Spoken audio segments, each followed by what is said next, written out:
Hello and welcome to Community Conversations. I'm your host, Doris Ballard, and this program is available on Concord TV's Channel 22, on demand at yourconcordtv.org, on our YouTube channels, as well as on iTunes as a free podcast. And my guest today is David Morgan. He is the new president and CEO of the New Hampshire Association for the Blind. 6 days new. And 6 days. And to have you on this program, I'm really honored. Thank you so much. Thank you, Doris. It's a pleasure to be here. Let's get to know you, David Morgan. You have a background that people will be kind of surprised to see how Very that. eclectic. Right, exactly. Tell us about yourself. Sure. Well, I was actually born here in Concord, lived here until I was about 10, and actually learned how to play hockey on White's Park. Oh. And Jerry Cheevers, your listeners would know this, Jerry Cheevers of the Bruins taught me how to play hockey at the NHL hockey school right here at the Everett Arena when I was 7. So that's a great story. I love it. I spent, other than the last 10 years, spent most of my life in New Hampshire, educated at Daniel Webster College and University of New Hampshire where I got an MBA, and then left to work at Perkins School for the Blind, of course. And in the early part of my career, got involved in manufacturing and technology and business leadership, and then stumbled upon an amazing opportunity to give back and help folks who are visually impaired at Perkins School for the Blind, which is the oldest school for the blind in the United States. Wow, that is a great elevator speech. It's perfect. Now, Perkins School for the Blind, when we were talking at the pre-interview, you were the vice president for, what, 10 years? Just about 10 years. Just about 10 years. And that was your most recent position, Yes. right? So what brought you back to Concord, New Hampshire? I mean, what was it that drove you to want to be a part of the New Hampshire Association for the Blind? First, I'll say after 10 years at Perkins, you kind of get bit by the bug. And by that, I mean the opportunity to give back and help others. And Perkins is really an amazing place. And I think anyone, teachers of the visually impaired, social workers, folks helping in mobility and orientation, doing low vision assessments, those folks are remarkable folks, really doing almost volunteer work. It's really mission-based, and our team really helps throughout the state. Nearly every place in the state gets vision services from New Hampshire Association for the Blind. And I think what really attracted me to that is, one, a chance to come home. And many folks don't always look for opportunities to come home, but I really love New Hampshire. My family's here. My mom, my brothers and sisters, aunts and uncles are in the state. And I think to lead a statewide organization at a time of immense change, an aging population, That's true. Kids that need assistance and assistive technology, literacy and communication skills more than ever, and a time when even manufacturing and technology and jobs in New Hampshire are in transition, I think our services are as valuable as ever to help young people get into the workforce. When you say that the companies are in transition, what exactly do you mean by that? Some would argue in New England there's less manufacturing than there was 10 or 20 years ago. Industries are in transition. New industries pop up all the time. I see. And I think as you see in much of the country, right, states and federal government can't help as much as they did in the past. That's true. Helping develop a sustainable business model and serve the blind, I think, really hits at the intersection of those range of skills that I bring to bear. Talking about your range of skills, you started your career in manufacturing, engineering. How does one go from manufacturing and engineering to serving those with visual loss, and how does that happen? I think for me, particularly as an industrial engineer early in my career, I worked with the workplace methods, ergonomics, that intersection of people working in the workplace, fatigue, repetitive motion, injuries. And I think you realize, wait a second, there are things we can do to improve quality of life. In that case, it was in the workplace. But I think the same is true at a place like New Hampshire Association for the Blind, where you're really working to help quality of life for young people and helping adults that are aging with vision loss and with their independence and communication and safety in their home. So something came of Perkins School of the Blind, and that's the Perkins products, or the Perkins Brailler. What exactly is that? And apparently there are 600 products that are available to because are. of that?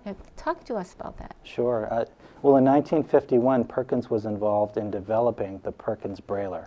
And it's really a mechanical braille writer with 6 keys and a space bar. And the 6 keys represent the 6-dot braille code. And when you hit the keys, it actually embosses on paper and creates braille. And after about 10 years of development, in 1951 it was introduced. But 10 years ago when I joined, we really didn't offer anything else other than a brailler. And we had kind of given up our responsibility to manufacture it. It was all manufactured overseas. And so we wanted to modernize that product, and we wanted to reach out and get involved in assistive technology. And frankly started design thinking and research into how kids were learning, and developed a range of new products for both kids and adults with low vision and who are blind. And now there's 600 products, and we've kind of reinvented the business model, and that small $2 million operation does about $15 million a year now in sustainable income that serves the mission. It's amazing. And you were part of that I ran that growth. operation. You ran that operation. So how, wow, before I ask you how, I wanted just to, those who are tuning in, remind you that this is Community Conversations. I'm your host, Doris Ballard, and my guest today is David Morgan, the 6-day-old president and CEO of New Hampshire Association for the Blind. And we're talking about his background right now and how it intersected, I love that word, intersected in manufacturing with what you're doing in serving those with low vision or who are blind. All right, so what happened with your experience with Perkins School for the Blind? What do you bring to the New Hampshire Association for the Blind? It's a very renowned organization that does a lot of wonderful work. So, oh yeah, over 100 years old. Exactly. So, how does what you learned being with Perkins School for the Blind, how does that help you as the new CEO of the Association for the Blind in New Hampshire? I think lingering in the world of education and disability and combining that with business skills, I think more and more is relevant. I think nonprofits and disability organizations really struggle to raise funds through philanthropy and through grants. And I think we had a lot of success in that third source, direct billable hours, sustainable income, employment opportunities for folks in manufacturing, driving new revenue with product sales. And I think creativity and innovation in this space is more important than ever when we really can't rely, frankly, on state and federal governments to support us. They still do, and they do an amazing job, but it's frankly never enough. So you have to find new sources of revenues to sustain the organization. Any organization today has to do that. But and I think, adapting and understanding those emerging needs of our population, right? Probably over the next decade or two, the number of folks aging will be about double what it is today, and about 1/3 of those folks over 70 will have vision loss. And that's 10 to 20,000 folks a year in this state with vision loss, and we're probably only serving 2,000 to 3,000 a year. And that has to be very frightening. In your position working with the blind or the visually impaired, that has to be very frightening for someone of any age, that they realize that after seeing the doctor or they don't know why they can't see as well as it's blurry or whatever, that all of a sudden their life is going to change, and what do I do? Absolutely. Particularly when we've had sight loss later in life, right? And we've come to have certain expectations about independence and mobility and access to information, and now we may be stuck in our home with limited access to transportation. We may or may not know how to use the internet. Even if we use the internet, many websites still are not accessible. Amazingly enough, in this day and age, they're still not accessible, and that's a major, I think, area of advocacy that we need to look at. Is even when we do provide access to technology, can folks access the resources that they're looking for? Let's talk about the New Hampshire Association for the Blind. How much did you know about the organization before you applied for this position and were lucky enough to be hired as its new CEO? I was fortunate that folks in my team already interacted with George and his staff. That's what I thought. So I knew it through reputation, for sure. And we encounter folks at conferences. And I think there aren't many statewide organizations, frankly, and I think George Theriault and his organization really stood out that way. and they've had standing and consistent leadership over certainly the last 20 years with George. And frankly, they were well respected. No one wants to walk into a turnaround situation. I think George and the team did a great job in getting us this far. And I think it's also a wonderful time for transition. There's a lot going on in the state. Challenges about finding and reaching out to folks who may have sight loss. And frankly, lots of folks with sight loss sometimes can be in denial, which is why we have social workers that help out with that. So finding those folks and getting them. How do you find them though, David? How do you know that we all know there had to be people out there who need the help, or they're in denial, as you said, or when they do discover it, what do? How do you connect with doctors or teachers? We get referrals from all over, and certainly we get them from doc offices all the time, and community centers, assisted living centers. I think more and more, too, we need to shift that conversation, right? Even in our name, it's New Hampshire Association for the Blind. And sometimes we may be a little reticent when we have sight loss to reach out to an organization that's called Blind.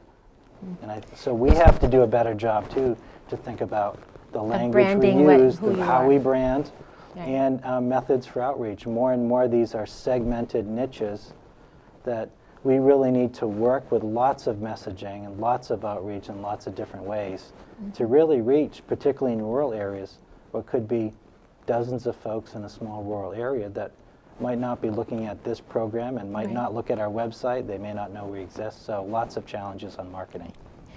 And I'm thinking of all the baby boomers who are aging, and I happen to be one of them, and I'm thinking, I'll never think I'm going to lose maybe my hearing a little bit, but not my eyesight, and that would be devastating. Right. And we were talking before this program started that I was tested in the way that Concord TV attended a business chamber after hours event, and the George Theriault was the Association for the Blind director at the time, CEO at the time. Dinner After Dark, was it? Business After Hours. No, it was their annual event for the chamber. Got it. And he blindfolded me, and we were videotaping it for the public to show what it would be like to be blindfolded. I was frightened. So I can only imagine someone who's starting to lose their vision, not knowing what's out there. It's scary, it's intimidating, it's disorienting, I think. And I think we have to elevate that public conversation. You don't often see public service announcements around sight, but most of us will experience sight loss. There are many different reasons why someone may experience sight loss, and I know that we have macular degeneration. What exactly is macular degeneration? I mean, you're not a doctor, but can you? Oh wow, I'm the wrong person. You're the to ask wrong that person. question. Look it up, folks. Look it up. Look But it that's one of the reasons. Diabetes, some forms of diabetes can affect people of all ages, young Absolutely. people. And then we have strokes and glaucoma, and so many reasons why. Accidents. What are some of the resources? There's so many that the New Hampshire Association for the Blind provide. What are some of the resources that you would like to inform the public of? We have social workers on site that help folks with their transition, low vision rehabilitation, and training in assistive technology. We have teachers of the visually impaired that work in schools. Really? More and more, we're working in areas like transition, occupational therapy, to help young people transition into the workplace in partnership with, the state vision rehabilitation group. A range of services, frankly, that cut across the state, that cut across demographics, and that cut across really a whole continuum of services. It's our greatest hope, really, that when you call New Hampshire Association for the Blind, that whatever your need is, we're there and able to help you, whether directly or through a partnership. But you don't leave that phone call without feeling great that you're getting help that you need. That's and obviously a great attitude on the other end. Absolutely. Talk about some of your goals. You mentioned that occupational therapy, workplace development. I have a hard time wrapping my brain around how workplace development can be helpful to what the mission is of the New Hampshire Association for the Blind. So let's explain that to me. Sure. I think more and more there's an opportunity in the workplace and workforce development to partner with employers, the range of employers. technology, services, manufacturing, and help them understand what great workers and what great skills folks with visual impairment can bring to the workforce. So even though someone is visually impaired, that's not the end of their career. No, they can do anything. I'll be the first to say it here. That's And a I've positive, demonstrated. right. We will have viewers that work in a manufacturing environment that may have machining centers, CNC machining centers. And I'm here to tell you, if you're visually impaired or blind, you can run those CNC machining centers, load and unload parts, do inspections on those parts. And that's the core of manufacturing right there. So visual impairment shouldn't keep anyone that doesn't have multiple disabilities, right? There are lots of ways that can make it more challenging in the workplace, but I think in many cases we're talking about with reasonable accommodation, folks with visual impairment or blindness can work in the workforce and be as or nearly as productive as anyone else. And I think that helping in employment ought to be an initiative for everyone. That helps people live wonderful, independent, and productive lives. One of the resources, one of the goals of the New Hampshire Association for the Blind is public education. You mention often young children in schools. Absolutely. That can maybe not be apparent, perhaps, for a child who may have a little, whose vision is not as sharp as you would think and would affect their learning. Sure. I mean, so it's not only about people that are completely blind, it's that No, any vision loss. any vision loss at all. So how do you educate, do you help teachers to In many cases, we'll adapt? provide a teacher for the visually impaired and either work with the teachers or work directly with the children to provide a range of services right in the school. It could be training on assistive technology. It could be orientation and mobility. It could be coaching them up or those transition services I mentioned. One thing I'd like to add is more and more we're seeing, I'm also a board member of the Design Museum Boston, and the reason I mention that is because more and more we're discovering that the way we teach our children with visual impairment and other disabilities really more and more, I think, will inform the future of education. This student-centered, project-focused kind of approach really works great with kids with visual impairment. And I think it works great, frankly, with any child. And so more and more, I think we're going to see us looking at those kind of teachers in that student-centered and project-focused environment as really helping inform more broadly how we educate our kids in New Hampshire. You're an engineer, you're a nonprofit manager, you're a teacher.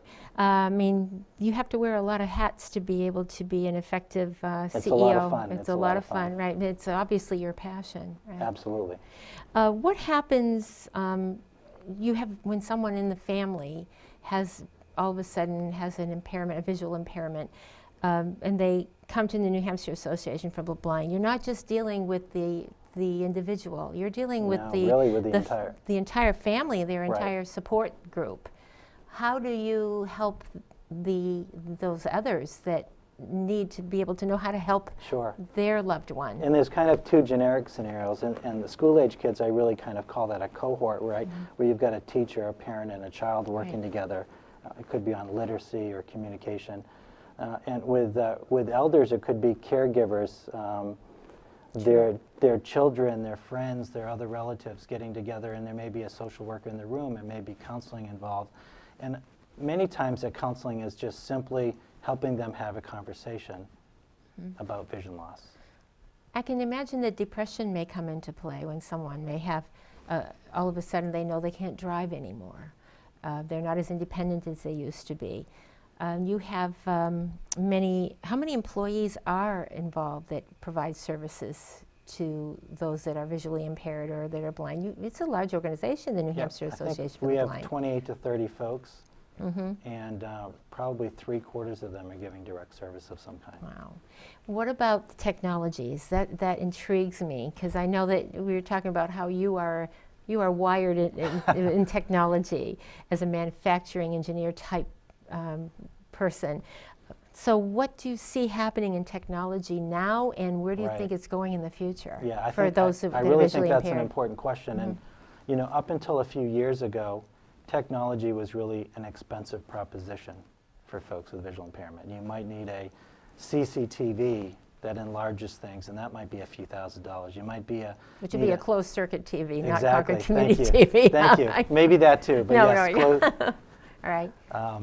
Refreshable braille displays, computers, lots of technology. It may cost $10,000 to get you that, but more and more, technology has really become the great equalizer.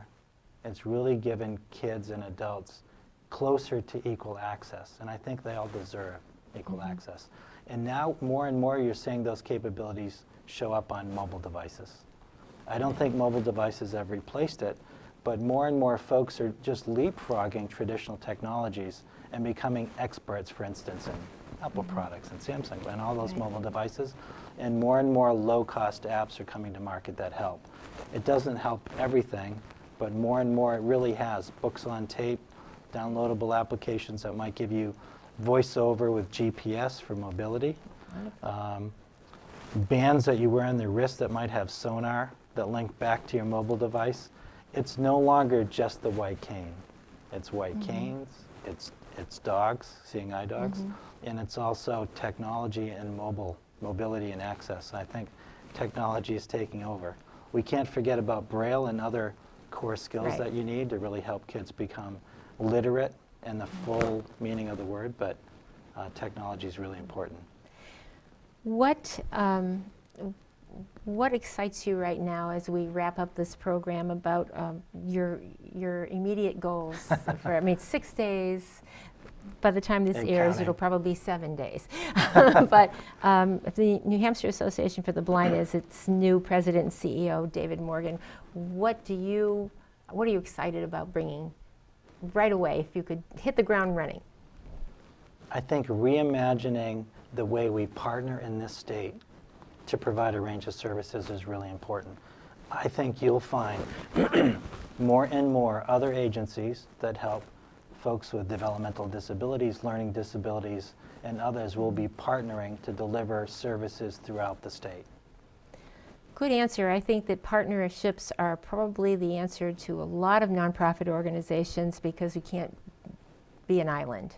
Exactly. You have to work together, right? Absolutely. And that's why I wanted you to be on the program today. Thank you so much, Doris. Because I knew that we had a new president and CEO for the Association for the Blind, New Hampshire Association for the Blind, and I said, got to get him on here, and you accepted, and I thank you so much. Thank you so much. Sightcenter.org. We want to let our viewers or our listeners know that you want to go over there and check out what's available for resources. David Morgan, President and CEO of the New Hampshire Association for the Blind.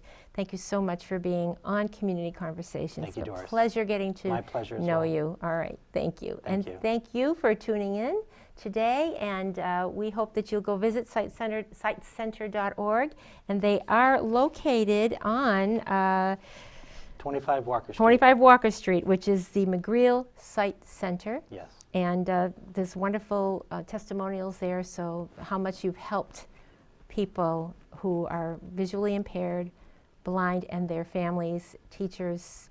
I mean, it just touches upon so many in our state. Thank you. Thank you. All right. Bye now.